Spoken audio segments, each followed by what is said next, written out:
Hey, how's it going, everyone? We are gonna jump in here. So the realm got out the door. We did in between the last stream and this stream, we finished it off. I've got some stuff to say about that. It's not really going to be any spoilery. It's like we're going to be talking about setting a mood within a closed environment, and how a penciler can treat their colorist well. Little things that they can do that are like life rafts for colorists. We're going to talk about lighting and stuff like that. But before we get into that, the realm number 7 drops. It's out there. It's out there. The realm. I can't get a good shot. I can't get a good shot of this thing. It's good. You should read it. Hey! Thanks for the resub, Fake McCoy. Welcome to High Society. Treat colorists well. Are you sure? I mean, I hope so. I hope you're treating your colorist well. I'm just going to be talking about, like, not necessarily, like, it's a bit harsh. I mean, this, by the way, this background is from Nightwing 48, I believe. Here, and before I want to make sure that I'm loading the right thing, so you guys don't look at a whole Nightwing issue and before it's out. I'm sure DC would not like that. Yeah. So yeah, we're gonna be talking about, it's less about treating your colorist well in the payments, respect, blah blah blah, and more about treating your colorist well as like little things that you can do as a penciler to help out your colorist, throw them a life raft on the page. What happened to the rest of my body? What are you talking about? It's still right here. I don't know if you know this, I've only been waist up for like 6 years now. It's basically waist up. That's it. Like here up. Not even waist up, just like bottom of the rib cage. This is a weird background. So yeah, we're going to talk about that. We're also going to be talking about something that I feel like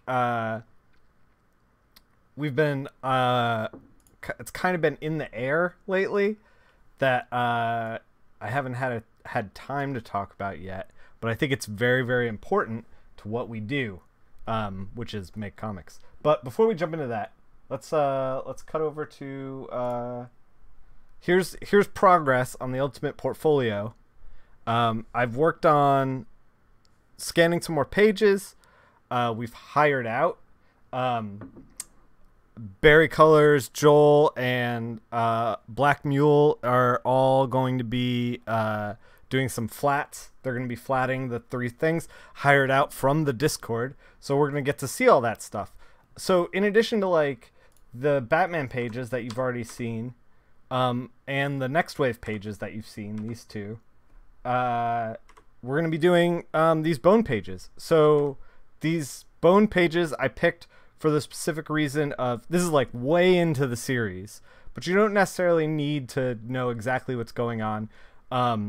They talk about it in the pages so that you can just like kind of go. And like this page in particular is like pretty simple, but it has some cool stuff going on. Like back here in the, oh my god, this is not what I wanted. Back here we have like an interesting like foreground, middle ground, hey Nimish, foreground, middle ground thing going on with like the background back here. And that's basically why I chose these Bone pages, because there's like a lot of stuff going on. There's a lot of like, the loop is the worst. Yeah. Tell everyone they need to read it all to color it. Yeah. Bone is a big book, but it is worth your time. It's worth your time, admittedly. It's a very, very good book. Jeff Smith is just so talented.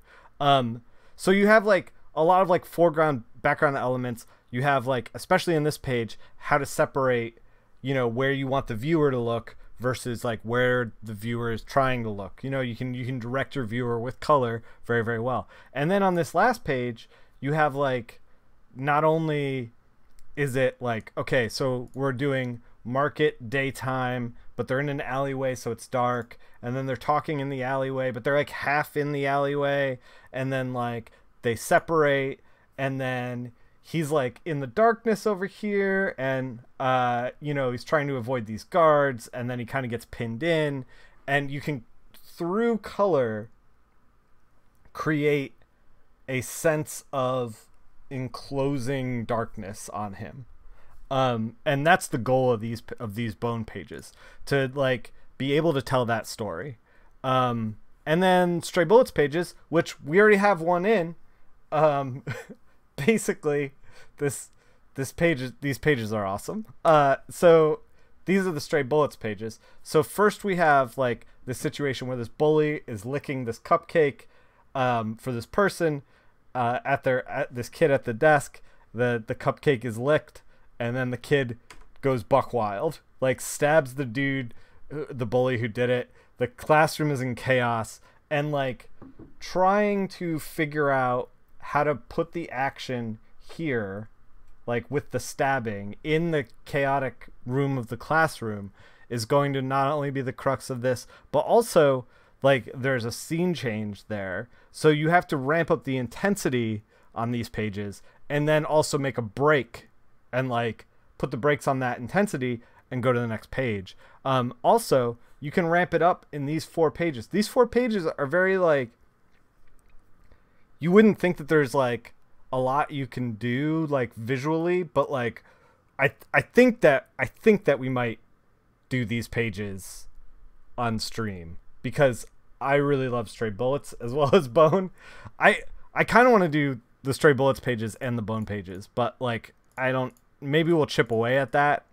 I'm not sure. But what I'm saying is portfolio's coming together, and it's more than 10 pages. We're 12 pages deep. So my mentality with this was that not like you do the Batman pages. Batman pages are non-negotiable. And then you kind of pick 2. You pick like Next Wave and Stray Bullets, Next Wave and Bone, Stray Bullets and Bone. Like you can kind of like mix and match like whatever you need. Stray Bullets should also be read by everyone. Yeah, the last time I read it was college, and it's probably due for a reread, to be completely honest. But yeah, so you can, if you feel like you don't have enough time, and we're going to talk all about that. If you feel like you don't have enough time, you can kind of like dip out of some Next Wave pages, or dip out of some Stray Bullets pages if you feel like the Stray Bullets stuff is going to be repetitive, because the Bones, you feel like you already nailed it with Bone, you don't need to do the Stray Bullets pages, blah, blah, blah, blah, blah. Either way, it gives you a little bit of an option, a little bit of wiggle room, but you can also do all of them and still have like a decent portfolio. But no one's getting lag. I mean, the stream says it's healthy. I got 0% drop frames with buffering. Huh. No. You've gotten a couple bufferings? Oh man. Is this on Twitch's end? If this is on Twitch's end, I'm gonna be straight with you. I don't know how to fix it. This might be, I think you gotta like change servers somehow, but like I'm not sure exactly how that's gonna work. It's doing well for you? Huh. Alright, well, enough of this. Let's get into these pages. So we kind of like tweaked the flats to a degree. Damn it, Nick, fix Twitch. Yeah. I'm just gonna shoot out an email. That's what we're gonna do. Shoot out a slightly irate email. Let Twitch know we're not happy. We need perfect service for free for everyone. I know, Froby. I know. You open the page, this is like the first thing you see is Froby.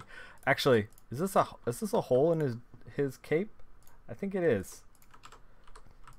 So, a little while ago, like maybe a week ago, colorists were talking on Twitter, and you guys might have seen this, about how if you should use K-tones in your work or not. And we were all, yeah, that looks a little better. A little hole in the cape. All right, before we get into the conversation of K-tones and all that, hey Steve, we're gonna first talk about what we're gonna do on this page. So cities kind of have like a light source that comes from like the street level up. Oh no, Nimish, I'm sorry, man. Like, I wish I could help you, but like if it's running well for everybody else, I don't know. It might be just like where you are, the connection that you have, maybe. I don't know. You think it says Robbie? Wait. R with no F? You think the F is just, this thing is just gone? Or like a part of the side of the building or something? Yeah, maybe you're right. K-tone direction made Tamra so buck wild in the chat. Yeah. So we're gonna talk about that.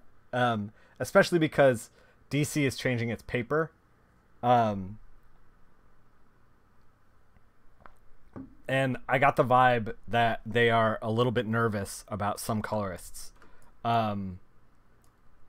So we're gonna before we jump into that, let's figure out this piece. And I harp on a lot of people who you keep the Froby and make it your trademark. So I harp on a lot of people who are like, you know, put these pages in the portfolio that are not necessarily good, solid pages, that are basically like a pinup and a panel. And this is actually kind of that. Like, the reason that this is in the portfolio is because it goes with everything else in sequence. Like, normally I would say, if you were like, I'm going to put together a portfolio, but I'm only going to do this one page from Batman, that's a Ghost Rider negative. You want to do like all of these because they in sequence tell the story. And that was part of the problem when I was looking for Marvel pages. Like, I would find a Spider-Man page, but not 4 Spider-Man pages, you know, that kind of thing.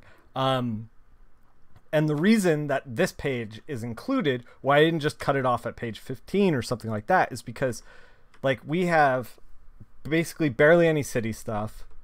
It's because it's all action. You want to be, like, keyed into the action of the characters, so it's limited backgrounds. And then we have, like, a little bit of city stuff, but it's, like, off in the distance back here. And then a little bit of city stuff, but not a whole lot. And then, boom, city. So, like, this page is meant to showcase the mood of the city. And I wanted to include it, even though it's kind of like a bullshit, you know, like, splash page with, like, a little extra thing. And then it continues with the mood of the city down here. I think this page is maybe a little more constructive. And actually, this is the page that I wanted to continue with. I was like, maybe I should cut 16 altogether. But I was like, let's keep it in sequence. Let's keep it going. So that's why it's in there. So we have, like, intense foreground elements and then way distant background elements. So we have, in the foreground, we're just gonna light up everything that is the foreground. So we got Batman. Oh my god. We got to make sure that all of this works. Hello and good luck.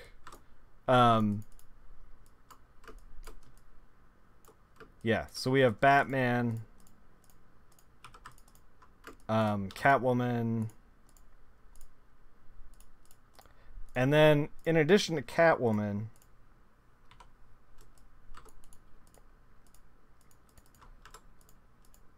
we have kind of like these buildings that they have to be like 30 stories up, maybe. she's like grabbing onto this ledge. This water tower is kind of foreground elements. This building, I would say, is like foreground. It's not necessarily as intense as Batman. It's kind of like a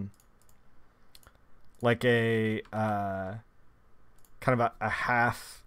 Hey Sally, what's up? It's kind of like a half like foreground element, background element, like right here. But we're gonna highlight it anyway. We don't need to highlight anything down here in the bottom. Eventually I should drink this coffee and put it away because I have the coffee mug just sitting right in front of me. It's kind of getting in the way of the keyboard. I feel like it's only a matter of time before I just knock that shit over. So this is a alpha channel, just to kind of like give us a way to just grab all of this all at once, and then we can select inverse, and then kind of like deselect the bottom panel here and the top, and then kind of like make that a selection. So okay, so this is ultimately what we want to achieve. Like, this is what I'm thinking when I'm thinking of this panel. Like, we want to push the background back, we want to push the characters forward along with the ledge and the water tanker here. The ledge and the water tanker are going to kind of create this like V shape that's going to narrow down the panel. So you start at like the top of the page being like whole, and you just kind of like pyramid down. And I believe this is how Jim Lee intended to set it up. Because not only does it do that, it does that with the lettering too. Like, we go here, we can, like with the lettering, we go here, here, here. Why are we, oh, we're in the selection still.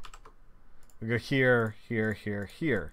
So it's like, if we can make like a big stopper right here, if we can create like this direction,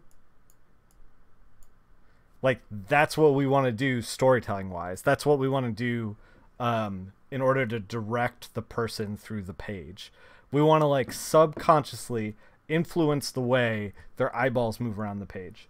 And this is something that you guys should be thinking. This is like, you know, you should be thinking about this per page, and then when you pull back, you should think about this overall for the issue as well. And we can talk about that stuff too. But yeah, so that's what I'm thinking. So let's select just the grays, and like I said, we want to kind of push this back. So, and the it's going to be lit from the street. I have a feeling that this whole stream is going to be just like me noodling on this background. Let's finish this coffee. Good Lord. So how's everybody out there? Well, I finished this coffee. I hope your Tuesday is going good. Mine is going all right. We're trying to do sketchbook challenge stuff in the Discord, and the challenge this week is airships, and it turns out I'm kind of bad at that. I picked something that I'm bad at, which, shocker. That's never happened before. Are you the only one in chat? There are 12 viewers right now. That's a lot of pressure. No, you're not the only one in chat. I think people are like kind of coming and going. Barbara is appalled by this coffee. Yeah. So this panel actually, by the way, is like only like an inch tall on the page, maybe an inch and a half, 2 inches. Dexter's here, so we're all good. So when I blew it up to this size, I was like, oh man, I gotta refine some of this stuff.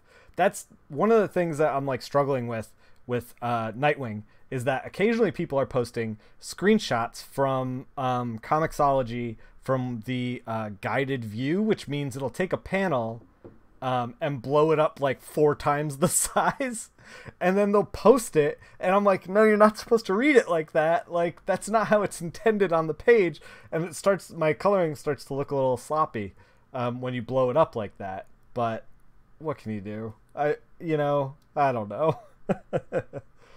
Hey, Walter. All right, let's finish. I gotta stop talking. We need to start to consume all beverages before stream instead of during stream. All right, back in it. Guided view is your nightmare? Good old sloppy Nick. Yeah. Hey, but I cleaned it up. Like, it looks fine. It's clean. Now, don't judge me. Don't look at me. The thing is that, like, I'm never going to spend time on something that I don't need to spend time on. You know, like, especially if a book is, running a little behind, or I'm running a little behind, or something like that. Why spend extra time on something that no one's going to ever notice? Don't look at me's in the chat. All right, so let's figure out what we're going to be doing here. So if it's lit from the street,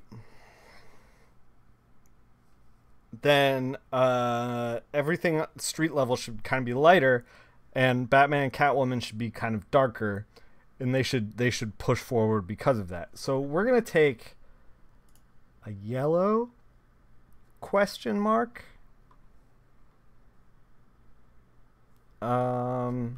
Let's see how yellow looks. See, now it looks like it's daytime, so that's bad. We're not gonna do yellow. Yep, we've abandoned yellow. Do like a blue. Blue's okay. We're gonna kind of add highlights from here. Let's select the inverse, and deselect all this stuff. Deselect deselect the word balloons, and kind of like darken up Batman and Catwoman. They are the focus, so they're gonna get like the highest highs and the lowest lows, but for now I'm just trying to like kind of mentally figure out where we want to be, this is really just about playing with color in a way for me to like figure out how to get this to work right. Okay, so all right, I feel like this we're doing okay. We're gonna eventually also be like knocking out a lot of line art and that kind of thing. Let's select all the background again. I feel like maybe if we're gonna be using that selection a lot, we probably should have taken out the word balloons and stuff, but whatever. We're here now. Let's just start adding in some shadows, creating some depth. I don't even know what that emoji is. Hi? It's a hi? Hello.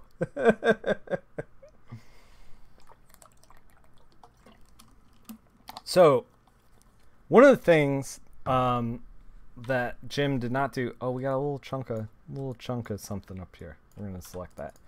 One of the things that Jim did not do that I actually just had a conversation with Jeremy about is like he has a lot of opportunity to like doodle in a lot of light sources within this page. Oh no, is my tablet isn't working right.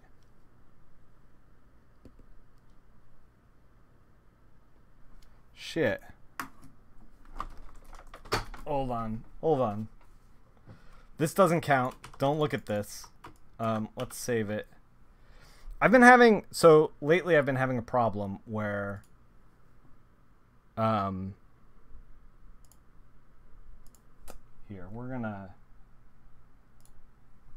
lately I've been having a problem where the Wacom drivers like lose the tablet. And usually the only thing that fixes it is like a total Flarty, don't count this. Yes. Yeah, see, my devices say no device connected. Driver's up to date, no device connected. Hold on. We're going to power down the Wacom. Power it back up. See if it finds it. I've been having this problem more and more and more lately, which is a bummer. See, now I think it'll... Yeah, so... Here, I'll kick it over. That's happened to me on Mobile Pro... So, it's happened to you on Mobile Studio Pro. What do you do to fix it? So, like, look, right now it says no device connected. And, like, I can use... Now the mouse works, but, like, none of the buttons work. You've been having this problem too? Oh no. This is like a thing?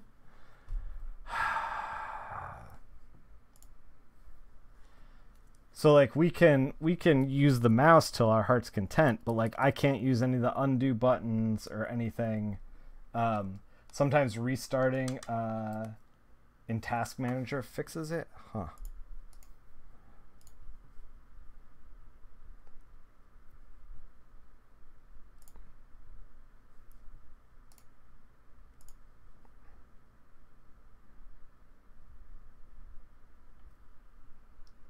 W Tablet Service Pro.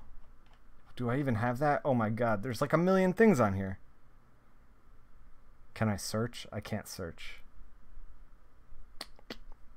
This is what you guys came for, right? Me just kind of troubleshooting things. Disable and re-enabled in the device manager. Good lord. This makes me not miss my Wacom.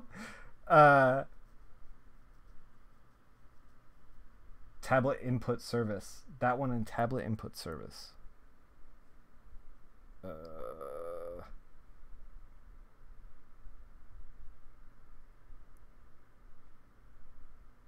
Good lord.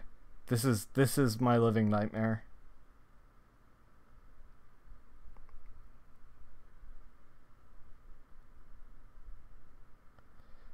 Touch user mode driver? I don't know. You can sort by name. Oh, yeah. All right. Oh, excellent.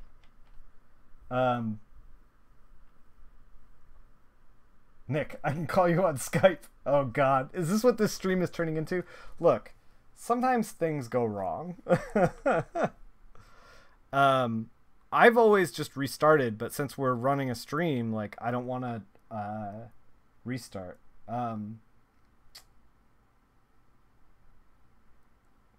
W tablet.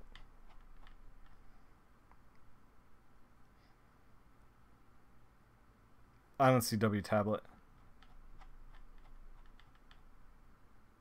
Maybe that's the problem, that I don't see W tablet stuff.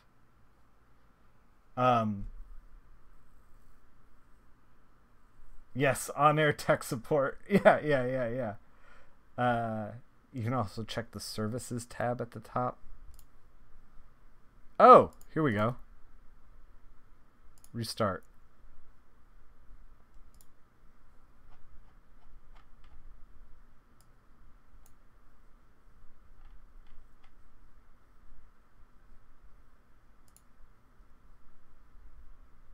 Running. Okay. Let's see if that fixed it. It did fix it. Sweet. Thanks, guys. Thanks, chat, for being patient with me not knowing how to work this thing. I always forget that it's Marissa. Thank you, Marissa. All right, so let's actually start coloring and stop troubleshooting. Let's stop being polite and start getting real. So we want to kind of keep in mind that like the ground is lava and we want to light it appropriately. So a whole new world of restarting is yeah right. This is the one thing that like I love my PC, but like sometimes I feel like there's too many options for it. So what I was talking about before about like Jim has an opportunity here is like Jim could have put like a little lamp here, a little lamp here, like a couple lamps here, like maybe a couple little guys like lighting up this thing. We are not getting pressure options.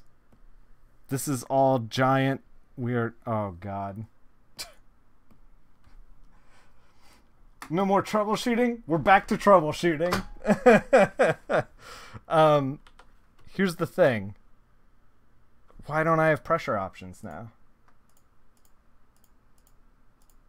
Good Lord. This is like what this is art now. This is what art is. Yeah. Warehouses and docks aren't fancy places, but they're still lit. That's the thing. And like, I understand, you know, like Jim's, you know, this background's kind of like a one-off thing. You had that yesterday, and the only thing that fixed it was restarting. Well, we're gonna try to not restart. We're gonna try to use mouse and fills instead of like trying to restart. So, like, he could have put like little lamps all over the place, and that is like if you're a line artist, like lamps, torches, pressure sensitivity button at the top. There is no pressure sensitivity button at the top. I mean, there's touch, but like, I don't think that's going to do it. No. At any rate, let's talk about comics instead of talking about troubleshooting. So like, you know, glowing crystals, torches, lamps, hanging bare bulbs, the art of troubleshooting. Oh my God. This is always and forever my nightmare. Like all of that kind of stuff is like a lifeline for your colorist. If you like, I'll take a room with a bunch of like the pencil with the 3 circles. Oh my God, this thing at the top, the pencil with the 3. What are you even talking about? Try the pressure sensitivity button at the top. Are you talking about this stuff? Like control pen pressure, exclamation point. I don't know. Yeah, I mean it's I don't know, not working for some reason. But yeah, so like that stuff is kind of like not only is it a lifeline for your colorist, but it will also make your pages better in the hands of a capable colorist. Cuz like you might have to be like, "Oh, well, now I got to figure out like how to do all this stuff, like where to put the light sources, competing light sources. I got to spot all these blacks and stuff like that." But like in reality, you can kind of just like cartoon it, leave it there, and in the hands of like a capable colorist, you know, they'll kind of pick up the slack. If you leave it like mostly open,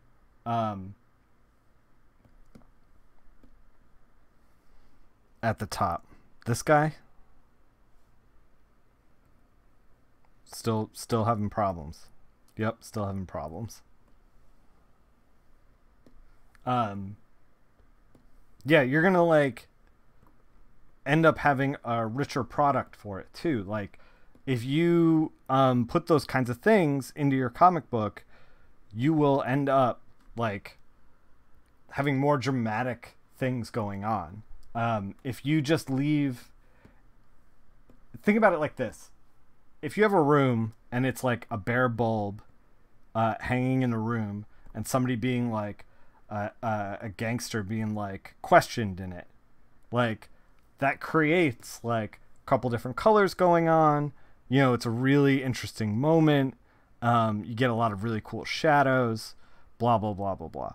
If you take out that bare bulb, like you still have, you know, all the drama that's happening within that room happening in the text, and nothing you drew was wrong, but you're missing an opportunity for the colorist to kind of go like buck wild on that scene and create like a lot of mood, a lot of setting. And like ultimately this is the stuff that like I want to do. Um, yeah, that was the guy. Okay, you're out of ideas. Your thing's just dumb. Yeah, you're just dumb. You're dumb. Um, so like, you know, if you're like getting frustrated by like bland colors and you're seeing like other colorists or the same colorist work on other stuff and it's coming out better, or if you're seeing like other kinds of projects and you're like, how do I get there? A lot of times, you know, your choices with like your lighting is going to be critical. And also, so the realm, um they're in this like kind of like underground layer for a couple of issues, and I just talked to Jeremy about it, and I was like, you know, anytime you put a torch on the wall, that's like a lifeline for me. And we had a conversation about light sources and things like that. Admittedly, he was like, and you guys didn't hear it from me, but like we're adding, like, he designed 5 new characters for the realm number 8, and he was like pouring all of himself into that more than figuring out the puzzle of light sources. And I mean, totally understandable. That's like a huge thing to take on. Yeah, and like, you know, the realm like is a book that's extremely challenging. So like a lot of times when people get challenged like that, and I know I do this too, is like you fall back on like what works and you stop thinking about extra stuff. You stop thinking about the extra problem solving. And you know, Jeremy was like, you know, he wants to do that problem solving. He like that's like half of comics is just like problem solving. But yeah, he and I had a really good conversation about that stuff, because I was like, you know, when you were putting torches on the wall, I felt comfortable with the pages, and when you weren't, I was kind of thrown into the deep end. And I just wanted to, like, you know, make you aware of that. And I was like talking to him too about how when you comic leaks, when you go in and you also do stuff like hold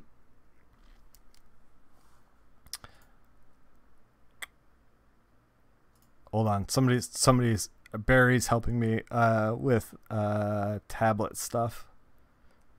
Good lord, why is this a difficult thing? Why can't Wacom just get their shit together? At any rate, like, not only that, but you start to create, if like the realm, the reason that the last issue that we did was so challenging is because it nearly all takes place underground. But like the same underground place has multiple locations.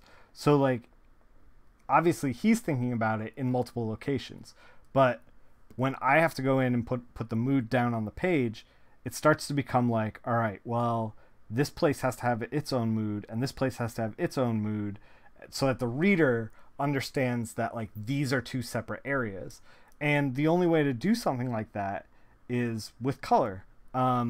Beyond, especially if it's like like they're going down tunnels in like an underground place. If both places are tunnels, it's like 2 different teams. There's only so many different ways you can draw a tunnel, you know? So you need like a good colorist to kind of like assist you with that. And like torches, glowing skulls, you know, glowing crystals, phosphorescent mushrooms, all that kind of stuff will help you, like, will help your colorist not want to kill you. if that makes any sense. Like all that kind of stuff is really important for a colorist. I'll take a page of glowing crystals over a page in just like a room. Like anytime I attack a page, like I'm thinking about light source. I'm putting in light sources on this Jim Lee page. I'm assuming we're lit from the ground, and I'm like, okay, Jim didn't draw a floodlight here, but we're just gonna put one in because like we need something. We need some sort of light source, you know, like otherwise it doesn't really work that well. It doesn't read as night. If we just like colored it you know, daytime, like we just put another shade of blue down, it's not going to be as interesting. So we'll see what happens. By the way, this is the other thing that I want to talk to you guys about. I was on McComiker's Twitch, and he's putting together a book, and he was talking about how he was like, I don't have any time to watch Game of Thrones. That like Game of Thrones in general is like too time consuming. Like, and he's like, I'm putting my time in this. I'm putting my time in this. I don't have any time to like consume these other things. And he was saying that his brothers are like playing Magic and stuff, and they which is fine. And they're like trying to you know, but they want to do like other things, and they're like, oh, I don't have time. And it's like, well, you're playing Magic like regularly. Like, how much time are you putting into that? And I think that this is something that I've been personally wrestling with over the past like year now with streaming, is like, I think streaming is valuable, and it requires a certain amount of time. And if I am streaming, that means I can't do other things. Whether it's more work or I don't have time to read comics, so my solution is to keep buying new comics to not read. There you go. So yeah, like I kind of lost my train of thought there. But my point is that like there are only so many hours in the day, and you like there is a real battle to figure out how much you're going to be able to do. Like, you can't do everything. And I was talking to someone at a convention, and they were showing me some comic book pages, and I've seen this guy's work over the last like couple of years. I follow him on Twitter, and he was saying, he was like, well, and I was like, these pages are kind of unfinished. And me at the checkout page of the Comixology today with that DC sale. Yeah. Oh man, fake McCoy, too real. I'll tell you what I bought in that DC sale in a minute. So he was saying, he was like, you know, like I come home, I'm tired from my day job, which is like totally understandable. And then he's like, I'm trying to do the coloring thing, but like I don't have time. And I was like, well, what are you putting your time into? I was like, are you playing any video games? And he's like, well, I play Overwatch. And it's like, well, you know, like, I get it. You can turn your brain off and play Overwatch, and like you're gonna get really good at Overwatch. And that is something that I did throughout my 20s, is like not Overwatch, but like just shooters in general. And now I kind of like, when I see E3 stuff happen, I'm like, oh, these games look great, because I still love games, but I'm like, I don't have time to play these things. Like, I can't put 60 hours into a game anymore. And if I do, like, other things start to suffer. And so part of being in my 30s has turned into like, okay, what do I kind of want to do, and what do I really want to do? And like the answer to that, once you find your answer to that, it will help you focus in. Like, in my mind right now, I'm like, what do I really want to do? I want to put out my own mini, and I want to build my audience, and I want to educate with Twitch on like what comic coloring is. I care about the comic community. I want to pull the community up. Like, it's very focused into, you know, comic book coloring community. That's where my brain is right now. And in that, I don't think that playing as much as I would like to, you know, Overwatch, like every once in a while, or like not even just Overwatch, like I don't know, I was thinking about, I was kicking around the idea of getting into wildlife photography. I was looking at cameras and stuff, and um, I kind of came to the conclusion that I was like, I actually don't have time for this. Like, as much as I would like to, there's a, like, we can just start listing stuff off that I would love to do that I don't have time for. Wildlife photography, building Gundam models, painting miniatures, playing Magic the Gathering, playing Warhammer, getting together a regular board game night. Like, all of these things are stuff that I want in my life, but can't seem to make fit. And maybe eventually I will hit a point where I can take less comic book coloring work and fit more of this stuff in my life. Maybe not. I don't know. And what I wanted to just kind of like stress is that there is a cost to everything that every kind of decision that you make. And when I was in my 20s, I wasn't thinking about that cost. I was just like, I mean, I've talked about this on stream before. I was like depressed, and I wasn't like too into my job, and I was just kind of like playing shooters, and I wasn't thinking about it.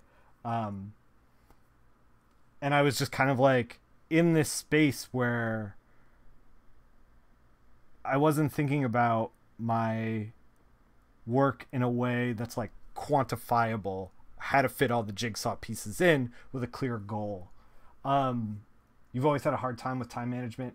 Now that you're done with college, it's been more difficult, especially since you're the only one keeping yourself accountable to draw, get better, and make pieces. Yeah, for sure. And I don't think this is like I'm sitting here preaching, but like this is something that like I'm still struggling with. Like you see how often the stream comes out. You see, like I talk about like, oh, I want to make like a coloring basics video. I talk about that, like I've probably talked about that for months now, but it's like, okay, I do want to do that. I do want to help you, but like finding the time, I'm struggling to find where I can like jam that puzzle piece into my day. So I sympathize with you. And like, I was actually thinking, so lately I've been like, well, I've been kind of getting a little bit pudgier than I normally have been. And, I have, my own wedding is going to, happen at some point. We're like in the middle of planning it, which is great. My with my lovely fiance, she's awesome. And we're trying to figure it out. So I'm like, oh, I should get in shape. Like maybe it would be good for me to like make some good habits. And I'm like, okay, well, if I work out, it takes this amount of time during the day. So now I'm at the point where it's like, okay, do I wake up earlier and work out? Or like, do I just work out on days when I'm not streaming and I just understand that Monday to Friday, I am going to take an hour out like every day and either be streaming or be working out? It's like, I don't know. Like, I don't know what the answer is. And honestly, I think it takes like experimentation with what you have going on to like find the right result. I've noticed that like if I don't sketch when I wake up for the sketchbook challenge, if I don't draw, I'm trying to draw every day. And if I don't draw right when I get up, I will get sucked into this. I will get sucked into coloring for the day.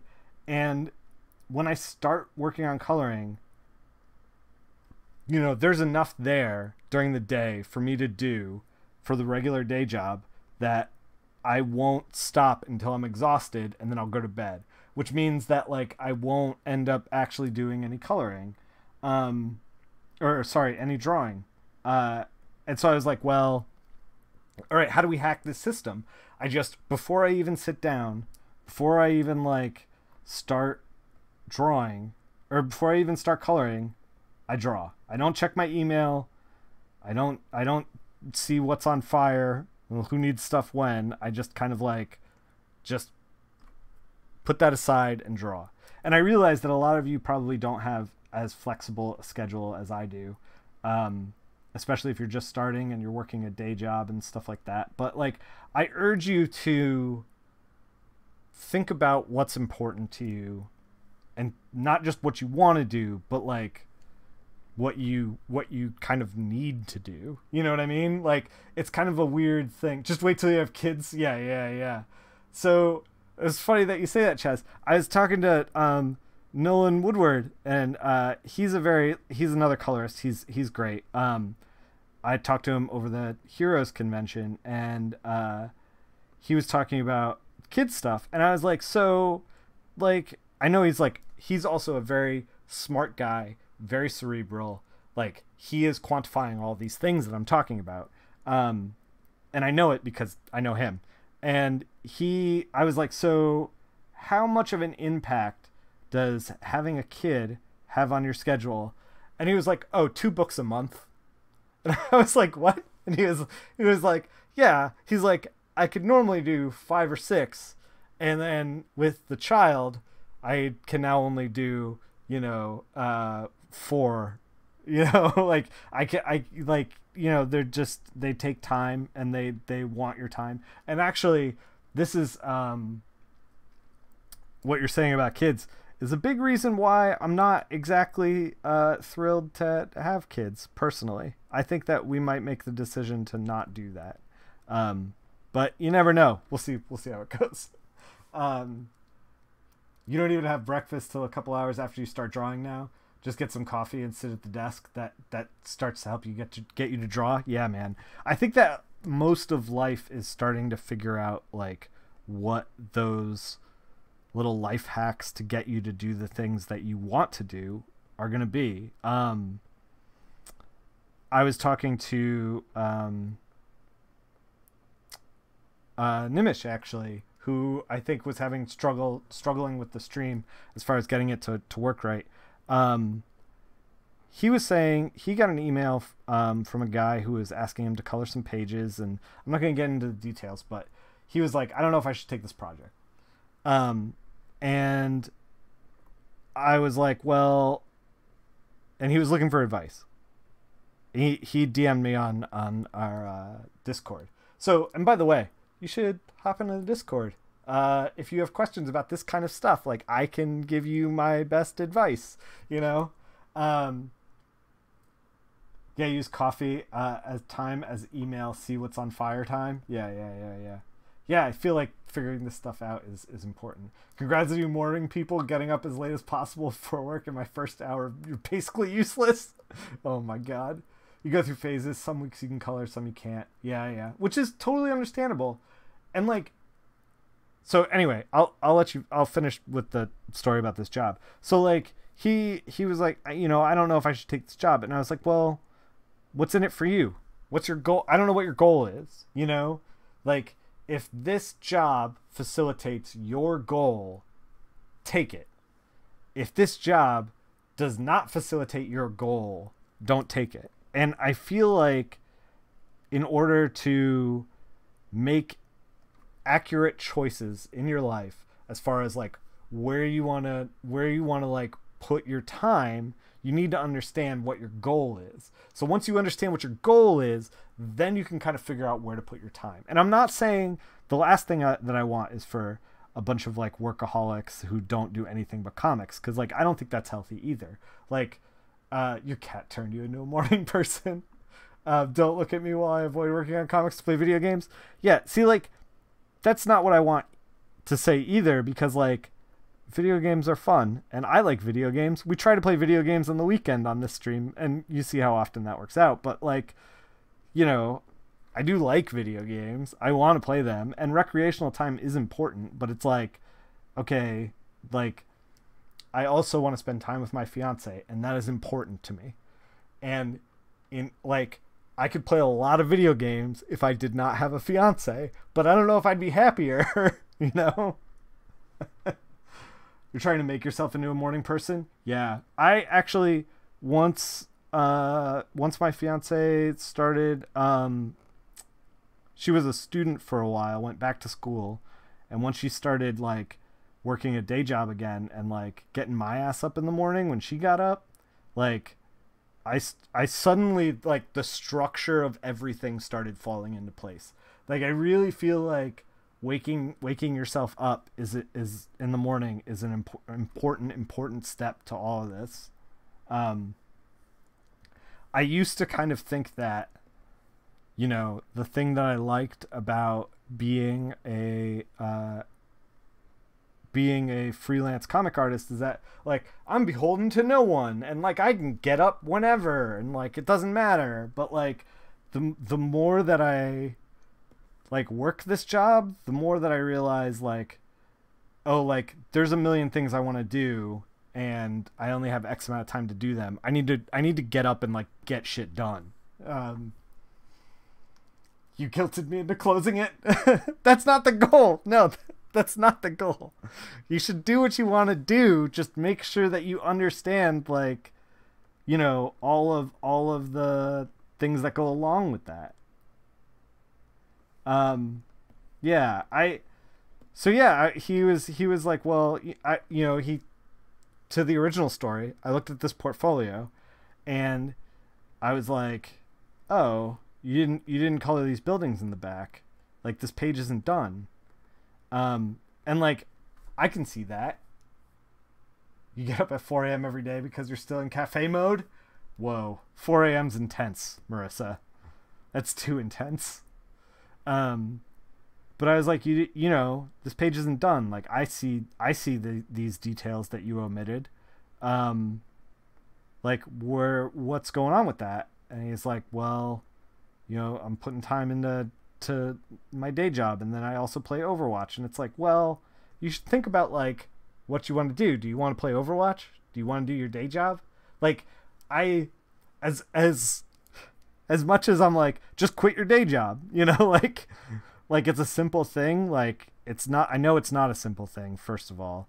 But when I started doing comics, I lived in, like, inner city Philadelphia, in, like, the hood. And I rented out an apartment with a tattoo artist, and like a gutter punk person, and the house was also a house that hosted punk rock shows and stuff, and, like, so it was not a nice place, as far as, like, you know, it was fun for 20 years old, for sure, but it was like, it wasn't like a bougie, nice place to live by any means. But it was, like, cheap, and I could get by making comics, like, and I was just broke all the time. Like, it was, like, as cheap could be, but I was able to, like, barely pay my bills and eat and make comics. And, like, that was the sacrifice that I made. Instead of working a day job and living somewhere nice, I, like, you know, and that was only after living with my parents for a little while. Like, I lived with my parents trying to get my career off the ground, and that was a sacrifice. And then you know, we talked about this at Heroes. Yeah. Like, I lived with my parents to kind of, like, get my career off the ground. And then once it was, like, off the ground, I was making just the tiniest bit of money. Then I was able to, like, get a very cheap place to live and make that sacrifice. And I did that for, like, gosh, like 5 years. But it was all to further this end goal of, like, working in comics. I was like, I need time to get better. And I know that, like, I might not have been the most talented individual in comics. Like, I was surrounded by a lot of talented people in college, and I was not the most talented out of them. But I knew that I could fucking work. You know, like, you like that place in Philly? I mean, it wasn't bad. I don't know. It was I have fond memories of that place in Philly. I wouldn't live there now, but I have fond memories.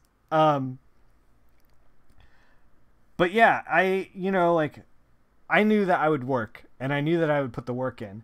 And part of, like, I was, like, living my life at that time with the goal of being in comics. And I was like, all right, my day job is going to be comics, and how do I make that work? And I was like, okay, now that I figured out how to do that, I was like, Can I do extra stuff? No, I don't have any money, which means like I really can't take a girl out. I really can't play video games. Like, yeah, you didn't have to live there, so I guess that affects things. Yeah, for sure. Don't remind me. I got a month left on my lease. I got to start living with my parents again after 5 years of living by myself in college. Yeah, I mean, this is the thing. As long as you set, I think that's fine. And I wouldn't judge anyone for doing that. I think as long as you set clear goals as to like what you want and like what you need. I see a lot of people that leave college and with their college sweethearts and get married, have kids, and it's like, and they work a day job and they do their thing. And like, if that's what you want, that's great. More power to you. Like all I want out of all this whole conversation, all I want is to enable you to be the happiest person that you can be doing what you're doing. Yeah, you live with your mom. This is the only way you can make comics. Yeah. It's like sometimes you just need like help getting started, you know? Yeah, and if like family to you is more important than breaking into comics quickly, and you're like, oh, we'll do family and then I'll figure out comics down the line, more power to you. But like the decisions that you make affect, you know, like your outcomes. So I think taking time and just thinking about what you want and then putting your effort towards that is really important. Not only was like McComicker talking about like how he is spending his time, but like, and Brendan and I were talking about it. It's not the worst. You don't have to cook dinner all the time. Yeah, I hear you. Brendan and I were talking about it at Heroes, but like I listened to an old Ink Pulp audio of Kelly Fitzpatrick's. Ink Pulp audio is hosted by Sean Crystal, and they talk about the realities of making comics a lot. And he was saying that like he was trying to apprentice tattooing, and he was doing that on the side in addition to making comic books. And he hit this point where he was like, I'm just doing everything poorly. I have like too much on my plate. I have my family, I have comics, I got apprentice tattooing, and it's like, and he's like, I don't have time to really put my head in the game of any of these things. And so he's like, he cut apprentice tattooing because he was like, what am I going to do? Be a apprentice tattooer part-time and a comic book person part-time? He's like, that's not what my goal is. Why am I doing this? And so you love making comics, but you realized long ago you don't necessarily want a career in comics, not built for freelance. Yeah, and that's totally fine. That's the thing, is like, I feel like there is, when I got out of school, there was this idea that like, if you didn't make it, then you had some kind of, you had failed or compromised or in some capacity done something wrong. And I don't think that's true. I just think there are different people out there with different goals, you know? You just do comic art as a hobby. Yeah, and that's awesome. Like, I would rather have hobbyist comic artists still making comics on the side at a slower pace that, like, I get to enjoy than not doing it at all, or feeling like they failed, and then, like, you know, shelving the whole project. You know, like, I still want comics, you know? At the end of the day, this stream is about manipulating you into giving me comics. So I think we did all the light source stuff that we got to do. Let's put kind of shadows down. We are going to try to figure out what we're doing here. So this is kind of what it looks like currently. One of the greatest artists you know, got a day job and does art as a hobby because she still doesn't like freelancer galleries. Yeah. I also feel like I was talking about this a little bit with Kevin Mellon, who is one of my favorite people in comics. And he talked about how he made the switch from doing comics full time. She's got healthcare, money, stability, and she has the freedom to work the way she wants. Yeah, man, that's the battle. Some of your favorite web comics are made by people who just do them in their free time. Yep.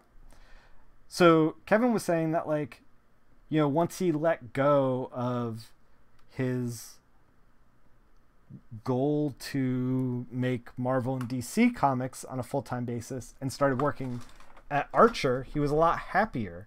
And part of the reason for that was like he just wanted to make cool stories. This is like way too washed out in places. So, by the way, this is why when I was talking about in portfolio reviews, that kind of like beige bullshit, I feel like a lot of comic artists who are trying to color get to this point. And if you looked, I did like a dark blue shadow, and then I selected everything else, and I did like kind of a yellowish light source on everything else. And now we are at this point where like this kind of stuff, like this right here, and like this, like I was trying to get the ring to pop up. I don't know why the ring isn't, like, Photoshop's just not working right for me today. But like this color right here is kind of like this washed out beige from like the red, and like this is matching the rest of the ship, and like things are kind of folding into each other. But like when a lot of comic artists are first starting to do coloring, they'll kind of get to this point and they're like, well, I washed it with the color, it has mood, we're done, right? Like this is what it looks like. I've done all the steps, we're done. But like this is not all the steps. We need to like then kind of refine from here to like think about what we actually want the piece to look like. So like that's a little more red, maybe too red. Like we can take this edge of the boat and lighten it up to make it look more like a boat and separate it from this piece. Yeah. I think as much as I love comics, I've enjoyed seeing more of a career in character concept design. Yeah. So like Kevin was saying that like once he let go of this idea that like he has to work for DC Marvel, he was a lot happier. And he was saying to me that like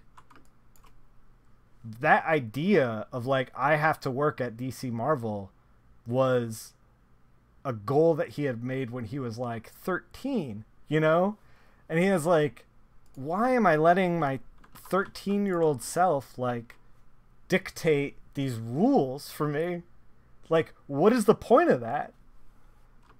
My 13-year-old self is a dingus. Like, that guy's terrible. Have you seen what he's done? So instead, he was like, I'm gonna let go of that stuff and start to think about comics as an adult. Like, what do I want to actually do? And I'm not saying don't work for DC or whatever. I'm just saying evaluate what you want your goals to be. You know? Stop, think. One of the reasons why I feel like I was kind of a mess when I was in my 20s was because I hit my goal and I started working for like Marvel, and then I was like, oh fuck, now what? You know? Like I was just like, where do I go from here? And that kind of like I hit my goal and then I didn't have any goals, and then it became like, all right, well, like I guess I'll just work towards the next Marvel project. And then it was like, well, all right, now I'm gonna work towards the next.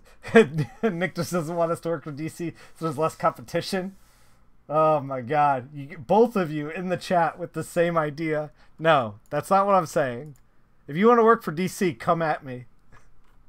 Seriously, bring it. I actually really enjoy seeing other people be better than me, because like it pushes me to be better, and thus the cycle continues. So I was just kind of like, okay, I hit this goal, now what? And I was like, well, I guess it's the next book. And then I hit that goal and I was like, okay, well, now what? And then I was like, well, I guess it's the next book. And then, like, who do I think is better than me right now? A lot of people. We're not going to get into that. And then, so, like, I started being in this, like, routine, but that only floats you for so long while you're like, okay, what's next? The next book. Okay, what's next? The next book's. Like, I'm getting depressed thinking about it. You know, you're like caught in this slow grind. Man, that's such a loaded question. Who do I think is better than me right now? I have to like put some real thought into that. So yeah, I kind of ended up in this place that was like, that wasn't positive, and it was I think it's honestly because I didn't have a goal. I was just kind of like living paycheck to paycheck. Okay, you want an answer? I think Matt Wilson and Jordy are probably top of that list. I think Tamra is a little better than I am. I think, okay, here's the thing that like I feel like Tamra has figured out that I'm like being pushed to figure out because she figured it out, was that she has like made a system that is like highly customizable. This is Marissa asking. You're supposed to say her. So better is a bad word. Yeah. I don't think better is a good word. I think that like I feel pushed by like Matt, by Matt and Jordy and Tamra and Laura Martin and Justin Ponzer. Those 5 I feel like right now are pushing me more than anybody else. And the way that, by the way, this blue is just drowning out Batman, just drowning him right out.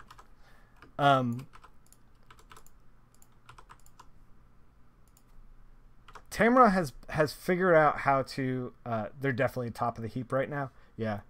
Tamra has figured out how to make this highly customizable, certain people may be better for a certain job and not really better. Yeah, I agree with that. This highly customizable process that is very, very quick that makes me insanely jealous. Like, I wish I could be as fast and as painterly as she is. But the reality is that, like, I just don't know that the way I color, like, works that way. But she gets, like, such great results with it. And I'm trying to, like, figure out how to, like, bend my own, the way I work. I actually was thinking about this earlier. Like, bend the way I work to not necessarily do exactly what she does, but, like, take what she does and like modify it in such a way that like I can start to do something similar. And I think that this is part of a larger conversation, which is like what I was saying before about you should be involved in like the community. Like we were talking about this with Heroes, like you want to be involved in the community so that you can grow from the community. And this is what, like, if I was not part of the community, if I was not friends with Tamra, like, I would not be thinking about this stuff, which I think is important. Let's not disparage other creators in the chat, by the way. But yeah, I think that,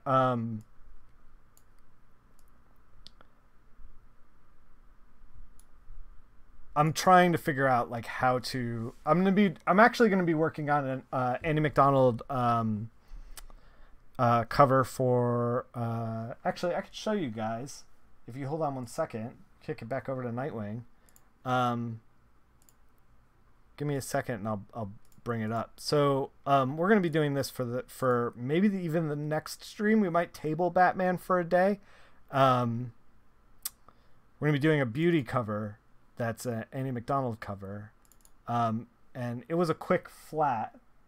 It's just weirdly the same color scheme as the Batman stuff. like kind of. Here's the Batman stuff. Here's Andy McDonald. Kind of weirdly the same kind of blue and that Nightwing layover though. Yeah. So I'm gonna try to work on this in a way that's kind of like my interpretation of what Tamara does. And like Tamara does these crazy things where she has like a bunch of layers, and then she has masks, and then she paints on the masks to paint on the characters kind of thing. We're gonna do like a variation of that. Like I'm gonna try to do it basically without the mask. We're gonna see how that goes. But anyway, so I meant to talk to you guys about paper stuff, so let's do that like right at the end of the stream. So let's talk about paper. I don't even actually, this is just me being negligent. Like we'll click into those color settings. I don't even know what we're doing. Oh, we're just doing regular swap US web coded swap v2. So this is normally what I do. This is my regular CMYK settings. Total ink limit is 300%. And we talked about this a little bit online with whether or not you should add K-tone. And Tamara's position was that you should. And also, part of the community. I was interacting with Tamara when she was talking about this stuff. And she actually kind of pushed me to be like, hey, maybe you should start like shaking off this rule that you set yourself for like the last 15 years, because like tech got better, paper got better, printers got better, like everything got better. You can put a little K-tone in as long as you're smart about it. And I wouldn't suggest, if you're starting out, I wouldn't suggest that you put K-tone in on your work, because it's a quick way to, if you start putting K-tone in and your monitor isn't calibrated correctly, and you're not thinking about, and you're weak on value, you're starting to like figure it out, then you're going to end up making something that's illegible.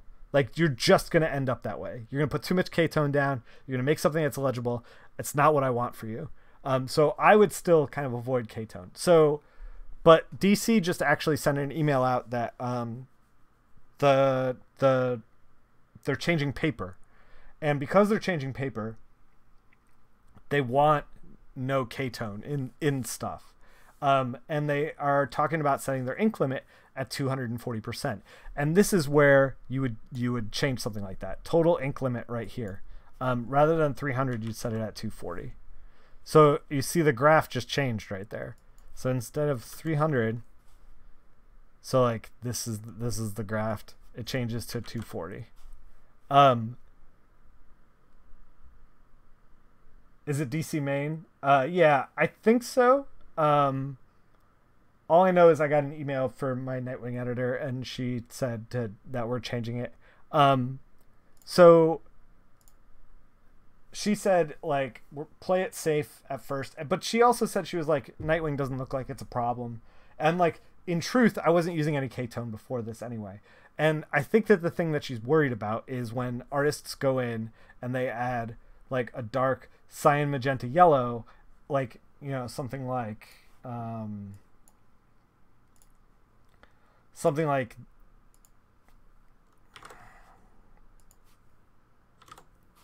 this, maybe. I don't even know what percent this is. We could figure it out. This is 230, 260. I guess this is still fair game, but yeah, she was like, you're gonna want to like what happens if you pick a color beyond the ink limit? It won't print that color. I don't know, actually. Here, we can try. Here. 100. 100. God, I'm up, my fingers on the wrong button. 80. 60. What's this? This is well over 300. So this is well over 300. We'll put it as close to the swatch as we can.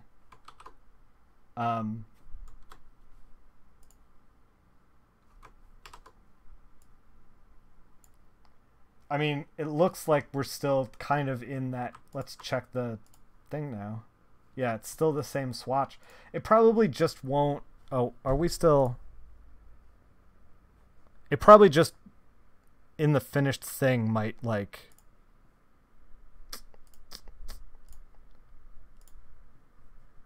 let's okay. All right. Let's save and let's experiment. Let's set the ink limit like real low.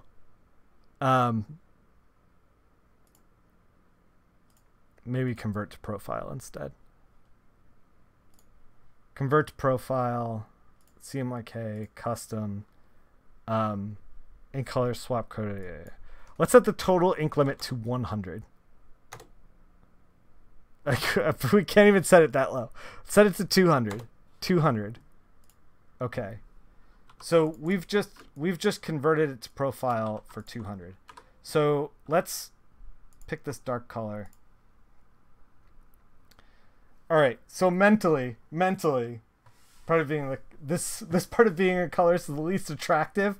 Yeah, this is not the fun stuff. This isn't. This is like the stuff. This is the like mechanics of paper. This is why I'm like the whole industry should just shift to digital. Like no more paper. We're done. It rounds to the closest color. Yeah. So like okay, this color is 52, 31, 14, 59. And we didn't put any K in here before. Like, before we had converted it to profile, this color was no K. So it put 59K in there to try to make that dark color with 200% ink limit.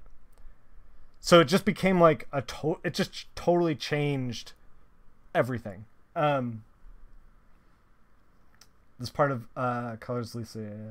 You like the print text stuff? Boo! I love paper.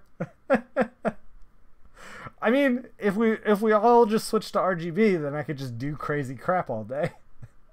This is actually fun stuff for me. You're a writer and into the science, not colors. Yeah, you like print comics. You just don't want to print them. Yeah. So yeah, it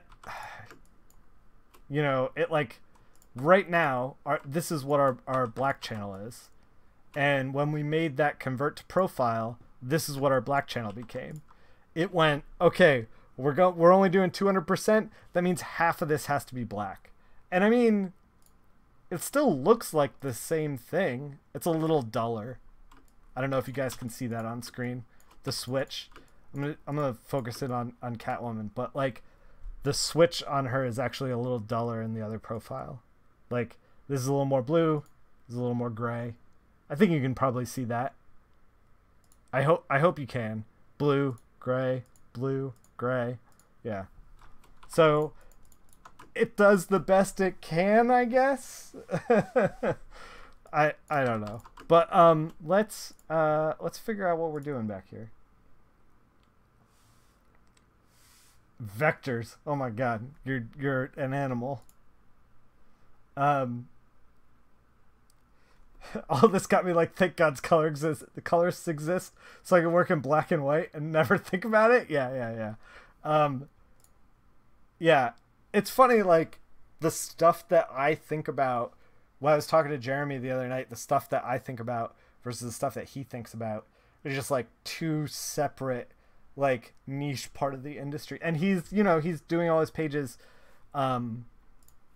with pen and ink, like you do, Sally, where you're like all I have to worry about is drawing a good drawing on this piece of paper and then scanning it in.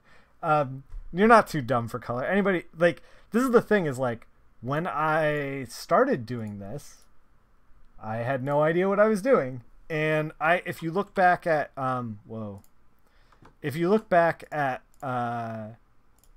the stuff that Jeremy Hahn and I did when we first started working together. By the way, I'm trying to figure out how to color balance this background to try to make it interesting. This is actually gonna be a little more work than I thought it was gonna be. Trying to get this drawing right.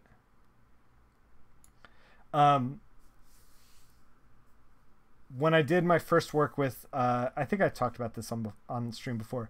Jeremy Hahn and I did a Manhunter backup in Streets of Gotham. Batman Streets of Gotham, I think is what it was called. It was an old book. and we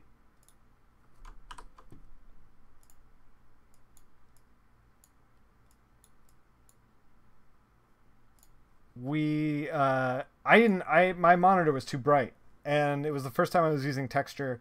I was just putting color down. I was just like, who cares? It all looks good on my end.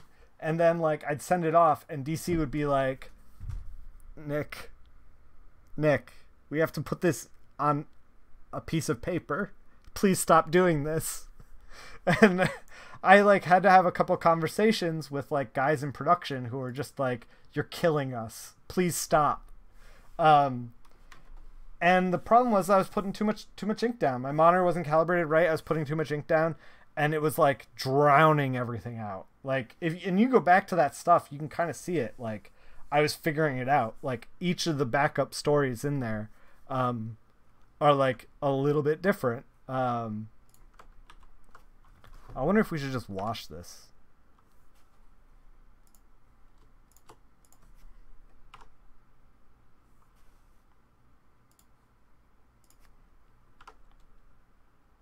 God, I don't... This is breaking my brain. By the way, I don't know if I said this. I mean, I definitely said this because it is in my mind. Not great at buildings. Not great at trying to build these kind of like weird cityscapes. I'm getting better, but like it takes me far longer to do this kind of stuff than it does the rest of it. But yeah, like, so I was too dumb for color before I got smart for color. So like, you just try shit. I don't know. You do it, it comes out wrong, you fix it, you get better. And then eventually you've worked for 15 years and you're all right. Just make all the buildings hot pink. You got it, boss. There we go. No, wait. Is this good? I can't even tell anymore. My brain broke. It's not good. It's not good. Pro tip, work for 15 years. Yeah, exactly. I think that ultimately what we're going to have to do, and this is like love and care that we can take because we can put this time and love and care into this page because we're chipping away at it on stream, just like you guys are at home. The red light district though. Just like you guys at home making a portfolio out of these pages can chip away at it. Like we might end up like calling it right now.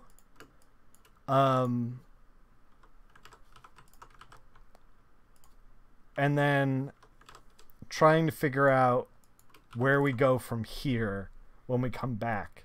That way I can kind of like let my brain rest a little bit. Maybe get my pressure sensitivity to work again. I'm gonna flip something. Yeah, try to get the pressure sensitivity to work on the monitor. So that we can start to get in here and like noodle on these like weird little light sources that I set up. You're inking something digitally right now. Do you keep forgetting you can change the brush size? Yeah, but then you start to go down that rabbit hole. I think we're done for today. Yeah, right, exactly. I got to restart this whole thing. We've also been streaming for like an hour and a half, which is about where I like to leave it. Yeah, we're gonna figure out. I'm still kind of mentally unpacking this thing. We're gonna figure it all out another time. But I also think that we're gonna end up knocking out a lot of the line art back there because it does have to. And let's do a little preview of that. It does have to be pushed back in a way. So like, not that intensely, but like somewhere around there. And knocking this out and kind of like figuring out where we want it.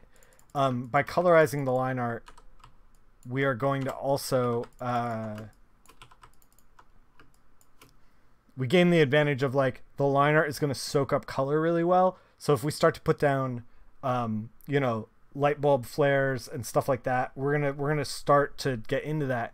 It's gonna soak up that color really, really well. It's gonna look very good. But we're gonna have to leave that for today. I have a feeling we're gonna finish up the background on the next stream, and then the stream after that is gonna be the rest of the page, like Batman, Catwoman, and then this bottom panel. Excuse me. I'm all got the vapors. Guys, The Realm #7. It's in your shop this weekend, this new comic book day.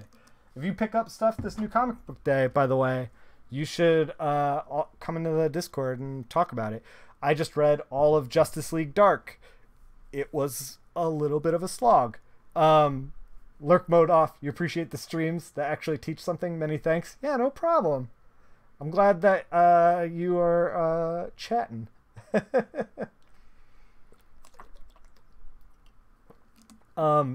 So yeah, we're talking comics all day in the Discord. You should come hang out. I actually am going to post. I've purchased a lot of comics lately. Oh, and that DC sale. We were talking about that DC sale. It's happening on Comixology right now. Cave Carson, first 2 volumes are like $6 on there, and I've switched to digital. Mostly switched to digital. Thanks for entertaining at work. Yeah, no problem. So I just picked up, after reading all of Justice League Dark, I picked up the complete Kelly Jones Deadman book. I picked up the first trade of the Deadman series, and then I also picked up Deadman, the Haunted Romance Mansion, the like gothic horror book. I don't even know really what I'm getting into with that, but like I just want to kind of go deep on Deadman because I'm like kind of making a Deadman pitch that isn't going to go anywhere because no one wants to buy Deadman books, but like I'll know it, and that's the important thing. So I'm going deep on Deadman. Cave Carson is the funniest read you picked up last year. Awesome. I'm glad you like it. Well, it's bittersweet. I'm on the last issue of Cave. Like right now, I got the first 6 pages of the last issue of Cave, and I just emailed my editor, and I was like, can I get the script for Cave #6? And I told myself I wasn't gonna cry when I asked you, and she was like, don't phrase it like that. We're all bittersweet. It's bittersweet that it's ending because it's gonna be a great ending, but obviously we love that book and we want to keep doing it forever, and that's not realistic. But at any rate, we're gonna be next stream we're actually not going to be finishing off these buildings.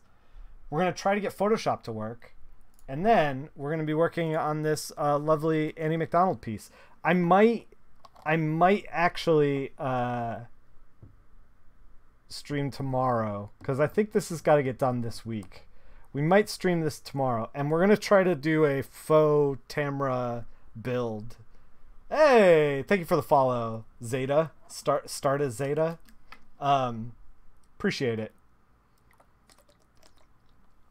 So I may stream tomorrow. It depends on like what my workload's like. If we don't stream tomorrow, you will see me on Thursday. And then we'll figure it out from there. And we'll keep chipping away at Batman pages after we get this cover done too. So you're gonna want to tune in for that. I'm gonna try to get back into doing stuff on the weekends. I know I've been really bad at that lately, but yeah, I'm gonna try. At any rate, everyone out there, keep making comics. I'll see you tomorrow or the day after.